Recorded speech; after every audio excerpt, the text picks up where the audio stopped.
Para sa aking balitang showbiz, dinagsa ng magkaibang reaksyon ang pagpasok ni Marco Gumabaw sa politika. Si Marco ay tatakbong congressman sa District 4 ng Camarines Sur kung saan galing ang kanyang pamilya. Sa comment section ng kanyang IG post, may isang netizen na nagtanong kung karapat-dapat ba itong kumandidato na maayos namang sinagot na aktor. Ayon kay Marco, valid umano ang tanong nito at saka ito nagpasalamat sa pagtatanong. Sinabi ng aktor na alam niya ang stigma sa mga artista na tumatakbo sa politics kung saan iniisip umano ng iba na hindi siniseryoso ng mga ito ang posisyong tinatakbuhan at siya umano ang magbe-break sa nasabing stigma. Sa murang edad umano ay na-expose na siya sa public service dahil may mga pamilya siya na nasa public service din. Sinabi pa ng aktor na laging nasa puso niya na gamitin ang pagiging artista para makatulong sa mga tao. Nag-aral din umano siya sa Ateneo mula prep hanggang 4th year at nag-aral din ng AB Psych sa DLSU. Sa ngayon ay kumukuha daw siya ng kursong Philippine Governance,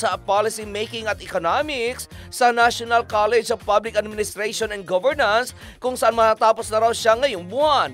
Hindi niya raw sinasabing siya ang pinaka-smart o alam niya lahat, pero one thing is for sure umano, ipinagmamalaki niya ang kanyang work ethic. Si Marco ay anak ng dating congressman na si Dennis Roldan na ngayon ay kasalukuyan pa rin nakakulong dahil sa kasong kidnapping at boyfriend naman siya ni Christine Reyes.